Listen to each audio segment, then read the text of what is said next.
안녕, 반갑습니다. 네, 오늘 할 거는 창비 고2 문학 3단원의 두 번째 에 실려있는 산유화라는 작품 같이 해볼 건데, 김소월 시인, 모르는 사람이 없겠죠. 가장 유명한 시 뭡니까? 진달래꽃. 자, 한국인 중에서 지나가는 사람 붙잡아 놓고 가장 좋아하는 시인 누구냐 물으면 아마 한 10 중에 5 정도는 김소월 시인이라고 할 정도로 거의 우리나라의 어떤 그 정서를 대표하는 시인 중에 한 명이자 민요적인 율격을 아주 잘 드러내주는 그런 시인이다 라고 할 수 있겠죠. 자, 일단은 그 산유화에 대한 짤막한 설명부터 하고 넘어갈게. 자, 산유화는 짧고 간결하지만 울림이 있는 내용을 담고 있어서 처음 읽었을 땐 잘 모르지만 그 시를 거듭 읽고 또 거듭 읽을수록 그 의미를 더 깊게 생각하게 되는 그런 작품입니다. 예, 어렵다는 뜻입니다. 네, 어렵고 추상적인 내용을 담고 있다는 뜻이고요. 평범한 시어를 단순히 반복한 것처럼 보이지만 시가 지니고 있는 함축성을 잘 살려서 오래도록 사랑받고 있는 작품이기도 합니다. 산속에 홀로 피고 지는 꽃에서 탄생과 죽음, 존재의 고독을 떠올린 시인처럼 애정어린 마음으로 주위의 사물을 유심히 들여다보는 것은 어떨까요? 무언가 깨닫고 느낄 수 있을 것입니다. 라고 얘기를 하면서 이제 그 산유화라는 시의 도입 부분을 얘기를 해주고 있습니다. 그러면 우선 산유화라는 시를 낭송을 한번 해보고 그러고 시를 한번 읽어본 다음에 위에 있는 핵심 정리 같이 가보도록 할게요. 자, 쌤 읽을 테니까 여러분 눈으로 따라오시길 바라겠습니다. 산에는 꽃 피네 꽃이 피네 가을봄 여름 없이 꽃이 피네 산에 피는 꽃은 저만치 혼자서 피어있네. 산에서 우는 작은 새요 꽃이 좋아 산에서 사노라네. 산에는 꽃 지네 꽃이 지네 가을봄 여름 없이 꽃이 지네. 자, 상당히 시가 간결해, 그치? 간결하고 일단 시 생김새를 좀 봐봐. 잠깐 생김새를 봤을 때, 자, 어떻게 생겼어요 지금? 1년과 4년은 이렇게 누가 봐도 수미상관인 걸 알 수가 있고 2년과 3년은 지금 생김새가 어때요? 이렇게 데칼코마니처럼 얘를 기준으로 대칭인 상태입니다. 그쵸? 대칭인 상태라는 거 우리가 체크할 수 있어. 생김새가 조금 특이하다. 김소월 시인이 이런 어떤 음보율을 구성하는 데 있어 되게 천재적인 능력을 지녔던 시인인데, 자, 좀 설명을 제가 이 시에 대한 설명을 좀 해드리도록 하겠습니다.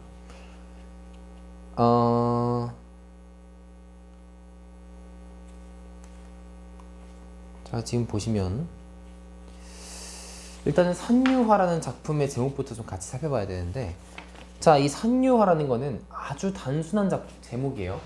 이 산유화라는 거는 말 그대로 외산 이슬류 꽃화자, 그냥 산에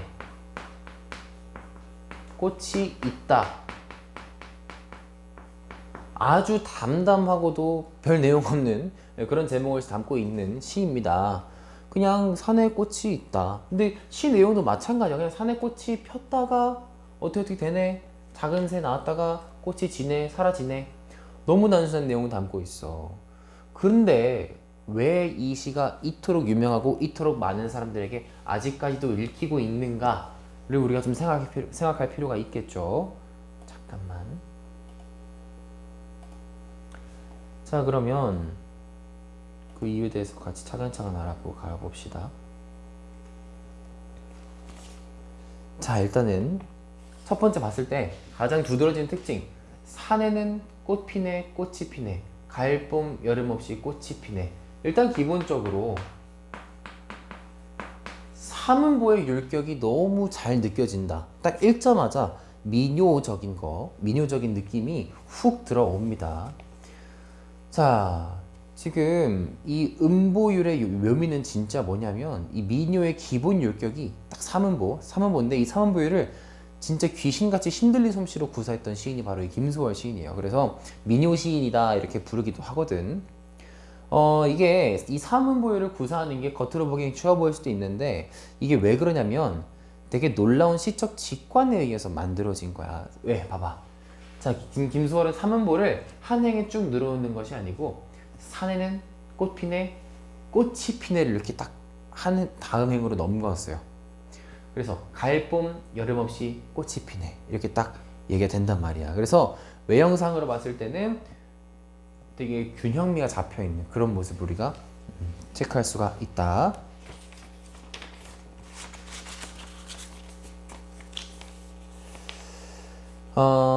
그래서 낭독에서 내가 만약에 저 산에는 꽃피네 꽃이 피네를 이렇게 한 줄에다 다 몰아넣었으면 우리가 좀 더 어떻게 읽겠어요? 더 빠르게 읽을 수밖에 없어. 이 사음보가 지금 산에는 꽃피네 꽃이 피네 이렇게 된 게 아니고 산에는 꽃피네 꽃이 피네 다음 행을 넘김으로써 읽는 속도를 조절해 주는 거야. 엄청 섬세한 거지. 그런 속도까지 조절을 하면서 읽어야 내가 전달하고자 하는 그 의미를 너가 이해할 수 있을 거야 라는 그런 어떤 시적 직관, 놀라운 김소월 신의 시적 직관이 발휘되는 부분입니다. 그 다음에 그러면은 제 1년이 대체 무슨 의미, 어떤 얘기를 하고 있는 거냐 라는 거 좀 생각을 해볼 수가 있겠죠. 일단은 산에는 꽃 피네 꽃이 피네 별 내용 없습니다. 산에는 꽃이 핀다는 겁니다. 근데 무슨 꽃인지 나왔어? 안 나왔어. 그냥 꽃이 핀대. 아주 일반적인 꽃이라는 거죠. 자, 일단 반복이야 그냥. 그러면은 이 1년에서 얘기하는 건 뭘까? 일단은 꽃이 핀다는 거는 생명이 탄생하는 거야. 그치? 그 다음에 가을, 봄, 여름 없이 꽃이 피네. 이 가을, 봄이라는 거는 지나갈 봄, 가버릴 봄이라는 뜻이 아니야. 이 갈은요, 가을을 갈로 줄인 거야. 가을을 갈로 줄인 거야. 김소월 시인이 왜 줄였겠어요? 심심해서 줄인 거 아니겠지. 김소월 시인 되게 섬세한 시인이라 얘기했죠. 이 섬세한 시인 입장에서는 이 가을을 갈로 쓰는 것이 훨씬 더 자기 시의 묘미를 잘 살리는 방법이라고 생각했기 때문일 겁니다. 그래서 가을, 봄, 여름 없이 꽃이 피네 이렇게 얘기를 해줬어요.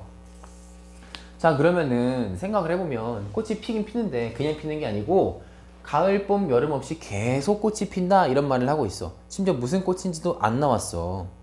산에 꽃이 피는데 그 꽃이 어떤 특정한 꽃이라면 가을에도 피고 여름에도 피고 봄에도 피는 그런 꽃이 있어?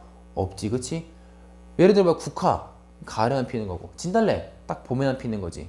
가을, 봄, 여름 없이 꽃이 핀다고 했을 때 그 꽃이라는 거는 어떤 특정한 한 종류의 꽃을 얘기하는 것이 아니라 꽃 전체를 얘기하는 거야. 여기서 이 꽃은 어떻게 꽃 전체, 그냥 꽃 자체를 얘기하고 있는 거다. 어떤 진달래, 뭐 국화 이렇게 한 종류에 국한해서가 아니고 꽃 전체. 이 산을 놓고 보면 이제 뭐 가을에도 폈다가 봄에도 폈다가 여름에도 폈다가 그럴 거 아닙니까? 그러면 요 1년의 내용을 우리가 좀 정리를 해보자면 어떻게 예고도 없이 부던히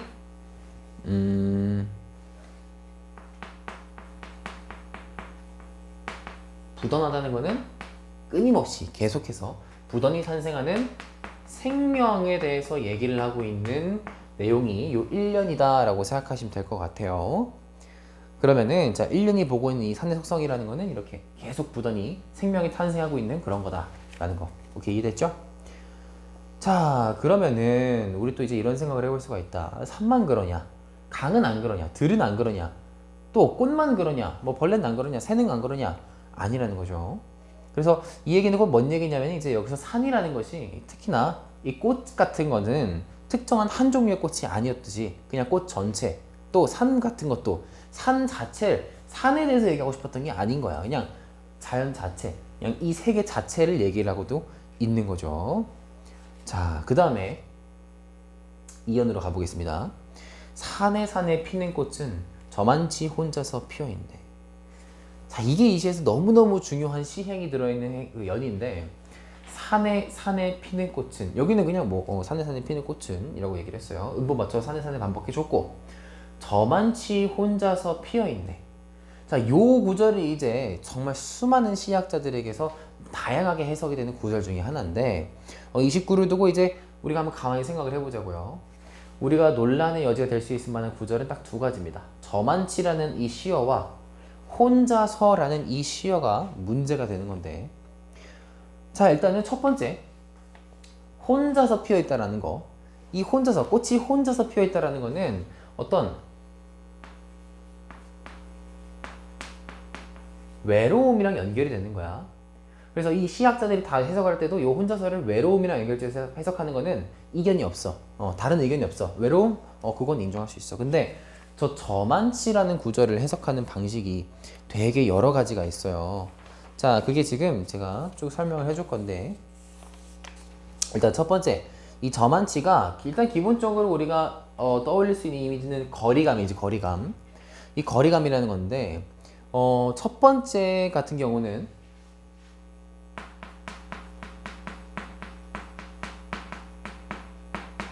첫 번째는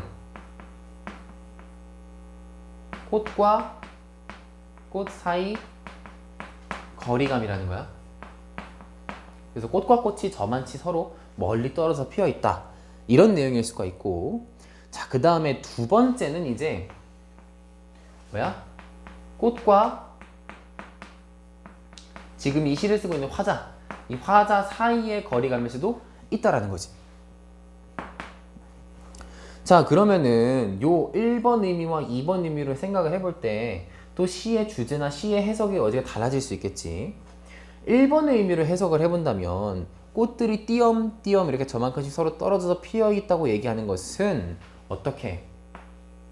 꽃으로 대표되는 어떤 존재 자체, 이 모든 존재, 생명이라는 존재가 가지고 있을 수밖에 없는 어떤 근원적인 고독감을 얘기하는 거다 라고 말할 수 있겠죠. 그러니까 쉽게 말해 인생은 어차피 혼자 살 수밖에 없다라는 거야. 여기서 나오는 주제는. 자, 그래서 무리지어서 함께 생활하지 못하고 혼자 나고 혼자 죽고 어떤 그런 쓸쓸함, 외로움, 고독감 이런 것 같은 것들을 표현하는 거다.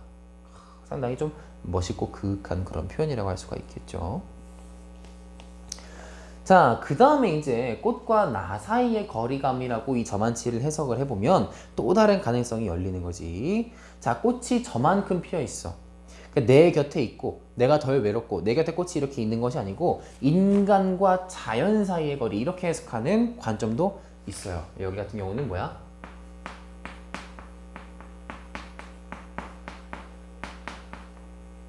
인간과 자연 사이의 거리가 상당히 높다, 거리가 크다 라고서 볼 수도 있는 의견도 있는 거야. 진짜 이 식구를 두고서 정말 쟁쟁한 소설가나 문화평론가들이 많은 의견을 냈는데, 대표적으로 몇 가지 얘기를 하자면 그 역마라는 소설을 쓴 김동리라는 작가가 있어요. 김동리가 이렇게 얘기를 합니다. 인간과 자연의 거리감 표현한 것이다. 자, 또 꽃을 쓴 김춘수 시인은 뭐라고 말을 하냐면 꽃에 대한 인간의 동경이라고 딱 해설을 했어요. 자, 또 그 다음에 시인 서정주, 국화협회서로 유명한 서정주 시인은 이걸 두고 되게 멋진 표현인데 휴머니스트적 정감의 깊이, 이렇게도 표현을 합니다. 자, 또 성탄제를 쓴 김종길이라는 시인이 있어요. 김종길이라는 시인은 되게 스케일이 커. 우주적 연민이라고도 얘기를 합니다. 지금 쌤이 이렇게 얘기해 주는 거는 이것들을 외우거나 알고 있으라는 것이 아니고, 시라는 것이 이런 거구나. 시라는 것은 이렇게 다양한 해석의 여지를 가지고 있을 때 오히려 더 어떤 더 큰 예술성을 가지고 있다라고 평가받을 수 있는, 그리고 이렇게 해석 여지를 열어놓고 그냥 그 전체를 즐기는 것 자체가 어쩌면 시를 감상하는 방법의 한 가지일 수 있겠다. 이제 이런 생각을 좀 여러분이 품었으면 좋겠다라는 맥락에서 얘기를 해주는 거죠. 진짜 놀라운 거는 이게 김소월의 이 산이호 같은 시가 읽어도 계속 즐거운 이유가 뭐냐면, 이게 어려운 시는 이런 게 있어. 맨 처음에는 정말 무슨 말인지 모르겠네, 애초에 무슨 말을 하는지 모르겠어, 이제 그런 것도 되게 난해한 시인데, 이건 지금 뭐예요? 우리가 모르는 단어가 있나? 말도 안 되는 말을 하고 있는 건가? 아니죠. 아주 단순한 구성인데 뭔가 의미를 품고 있는 것 같은데 그 의미가 도무지 뭔지 모르겠어. 그냥 간략하게 몇 마디 툭툭 던져 놓으면 우리가 거기서 해석의 가능성이 천갈래 만갈래 이렇게 가지가 나눠지는 거죠. 이런 게 또 시를 읽는 재미의 한 가지다라고 말할 수가 있겠다. 어쨌든 간에 이게 이제 고독감, 존재의 고독감 관련된 거라는 걸 우리가 알겠고, 그럼 이것이 만약에 또 화자와 꽃과의 거리냐? 그럼 이제 인간과 자연 사이 거리일 수도 있고, 또 뭐 화자의 고독감 표현하고자 하는 수단이다라고 또 볼 수가 있겠죠. 더불어서 화자가 가지고 있는 화자의 고독감을 표현하기 위해서 나는 꽃이랑 가까이 있고 싶은데 꽃은 저만치 혼자서 피어있네 라고 얘기를 하는 걸 수도 있겠습니다. 아마 여러분이 더 와닿는 해석이 아마 한 가지쯤 있을 것 같아. 그걸로 해석하시면 될 것 같아요. 자, 그 다음 연도 되게 중요한 연인데, 이 연과 대칭성을 이루고 있는, 데칼코마니를 이루고 있는 사면입니다. 산에서 오는 작은 새요, 꽃이 좋아 산에서 산호라네. 자, 지금 새로운 인물이 등장했어요. 작은 새라는 소재가 등장을 했는데, 얘도 상당히 좀 중요한 소재다라고 볼 수가 있겠어요. 자, 이 작은 새가 왜 중요한가 생각을 해보면, 지금 작은 새가 왜 여기 산에 있대요? 꽃이 좋아가지고 산에 있대. 아까 그래서 꽃이 의미하는 게 뭐였어? 뭔가 그 존재, 모든 존재를 대변하는 어떤 존재에 대해서 얘기하는 거였는데, 그러면은 자, 새는 꽃이 좋아서 여기를 지향하기 때문에 이 산을 떠나지 않고 살아가고 있어요. 하지만 얘도 예외로 올 수밖에 없어. 예외가 없지, 그치? 왜? 아까 위에서 봤잖아. 존재는 본질적으로 고독할 수밖에 없고 외로울 수밖에 없는 거야. 그럼 이 작은 새도 역시나 외로울 수밖에 없는 거죠. 자, 그래서 모든 꽃이 저만치 혼자서 피어 있듯이 화자도 외롭고 꽃도 외롭고요. 새도 외로울 수밖에 없는 거야. 그래서 이럴 때 산에서 오는 작은 새라는 건 이제 어떻게? 아무래도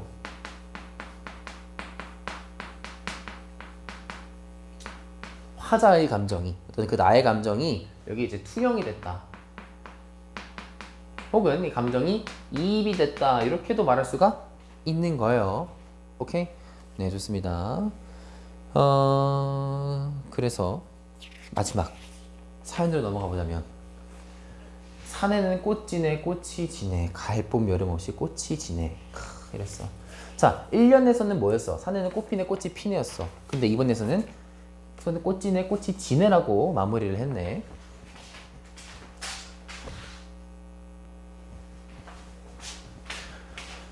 자, 다시 마지막 연 다시 보겠습니다. 잠깐 강의가 끊겼어요.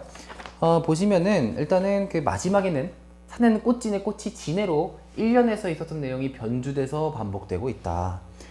지금 보시면 이 꽃진다는 게 무슨 맥락이겠습니까? 잠깐만.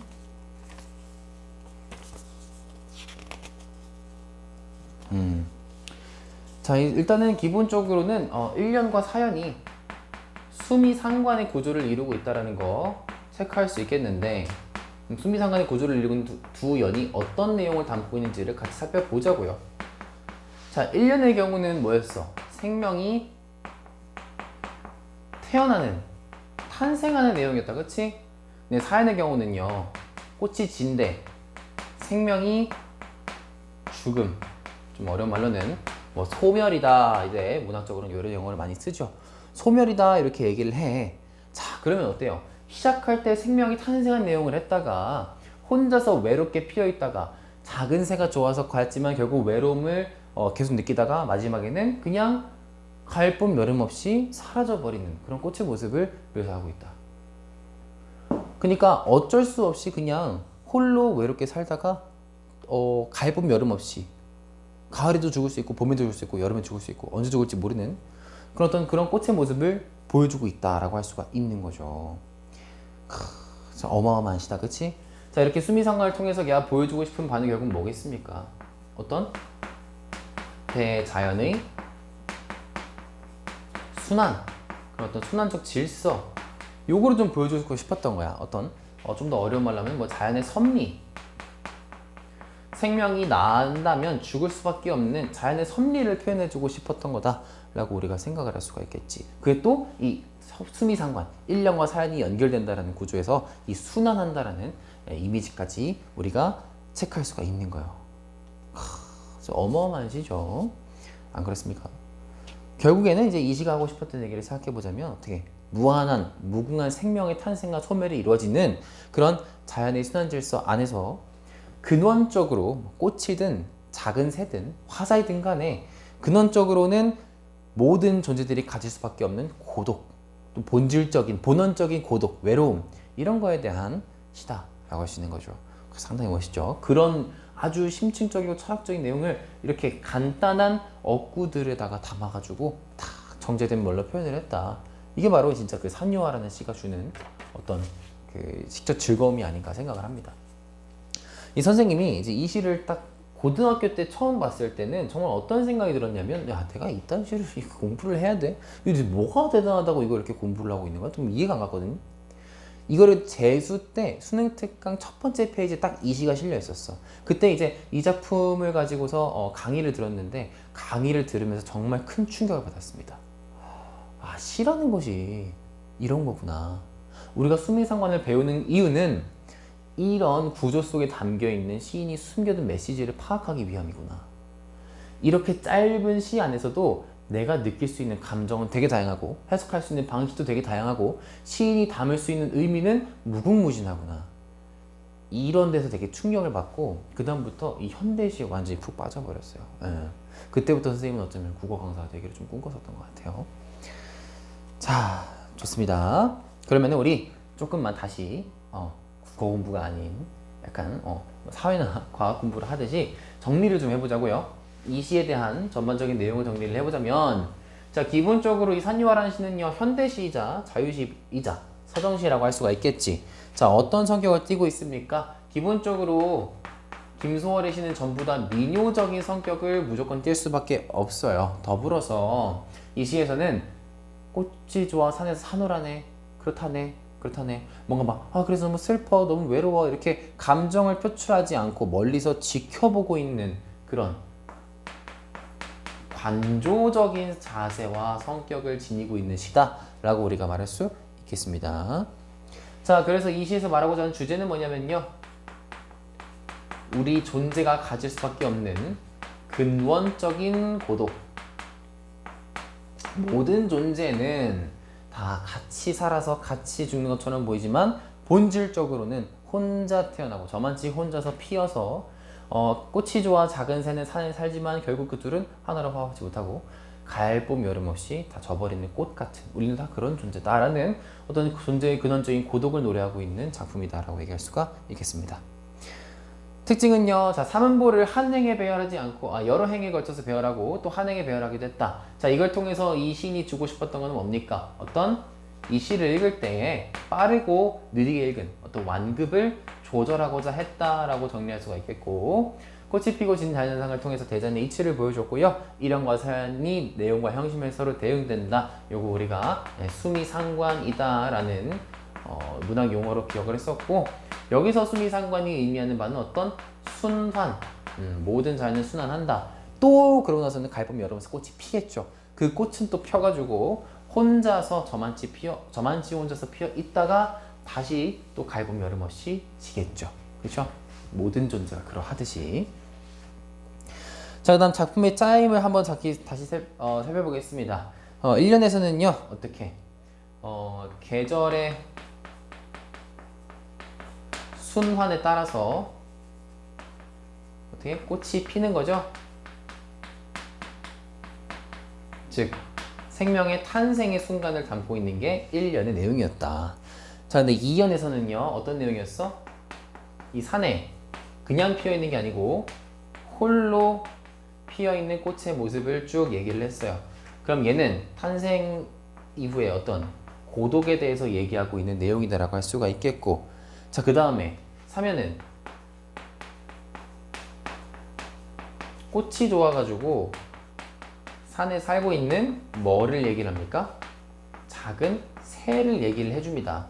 그러니까 어쩌면은 이 화자라는 사람의 김소월이라는 시인은 본인을 작은 새다 이렇게 비유를 해서 표현을 했잖아. 그러면 어떻게? 작은 새가 꽃이 좋아가지고 산에 산대. 그러면은 이 작은 새는 모든 존재가 다 너무 좋은 거야, 그렇지? 존재를 사랑하는 어떤 그 본질적인 고독을 얘기하면서도 같은 존재 대 존재로서 느낄 수밖에 없는 어떤 본질적인 사랑을 얘기하고자 했던 게 아닐까라는 생각을 또 해볼 수가 있는 거죠. 그래서 이 작은 새에서 의미하고 있는 바는 어떤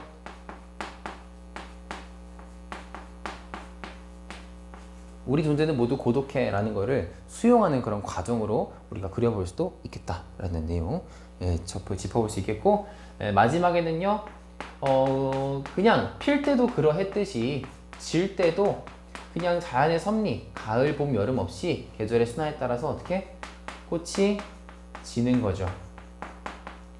결국에는 탄생 이후 소멸의 과정을 보여주는 부분이다 라고 얘기할 수가 있겠네요.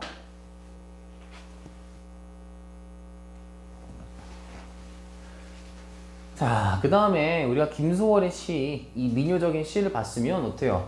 이 형식적인 내용도 빼놓고 갈 수가 없겠죠. 산유화라는 시가 어떤 식으로 운율을 형성하고 있는지도 우리가 체크를 해봐야 합니다. 자, 첫 번째로 많이 나왔던 거는 종결음이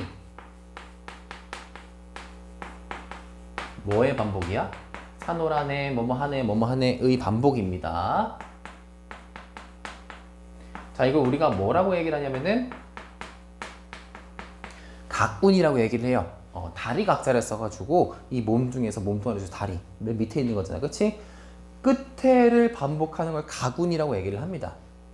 근데 지금 여기서 내용적인 요소를 좀 살펴보자면 뭐뭐하네 뭐뭐하네를 반복함으로써 어떤 느낌을 좀 많이 주냐면 상당히 관조적인 느낌 많이 줘요. 그냥 그러네. 아, 그렇구나. 그냥 덤덤하게 되게 관조적이고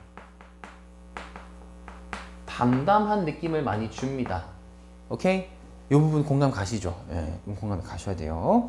자, 그 다음에 두 번째로는요, 뭐가 많이 반복이 되냐면은 시어랑 또 식구가 많이 반복이 돼요. 뭐 산에 피는 꽃은, 그치? 이런 것도라든지 뭐 꽃이 피네 가을봄 여름없이 꽃이 피네 반복되는 거, 요거를 가지고 운율을 형성하고 있다라고 볼 수가 있고, 자, 또 삼보의 어떤 음보율이 아주 엄격하게 지켜짐으로써 읽었을 때 자연스러운 리듬감을 형성했다라고 얘기를 할 수 있겠고요. 마지막에는 피네가 진해로 바뀌게 되는 어떤 수미상관의 구조에서 이 시가 어떤 하나의 노래 같다라는 그런 운율의 느낌을 주고 있다라는 것을 우리가 얘기할 수가 있겠습니다. 자, 그럼 학습 활동으로 가보자. 자, 이 작품을 자연스럽게 끊어 낭송해보자. 자연스럽게 끊어 낭송해봅시다. 뭐 어렵지 않죠? 김소월 시는 기본적으로 민요 시인이기 때문에 삼음보의 율격을 많이 지키고 있다. 끊어봅시다. 산에는 꽃 피네, 꽃이 피네, 가을봄 여름없이 꽃이 피네. 산에 피는 꽃은 저만치 혼자서 피어있네. 산에서 우는 작은 새요 미안합니다. 꽃이 좋아 산에서 산호라네. 산에는 꽃지네 꽃이 지네 가을봄 여름없이 꽃이 지네. 이렇게 삼음보로 끊어서 읽어주시면 되겠어요. 자, 다음 2번. 이 작품에서 반복되고 있는 식구에서 확인할 수 있는 꽃의 속성을 한번 말해보자. 자, 반복되는 식구에서 나왔던 건 어떤 게 있었습니까? 반복되는 식구들. 자, 기본적으로 뭐가 반복되냐면은 꽃이 피네랑 꽃이 지네가 많이 반복이 됐어요. 자, 이거를 통해서 우리가 체크할 수 있는 거 어떻게? 끊임없이 꽃은 지금 이 순간에도 생성과 소멸이 지금 반복되고 있다.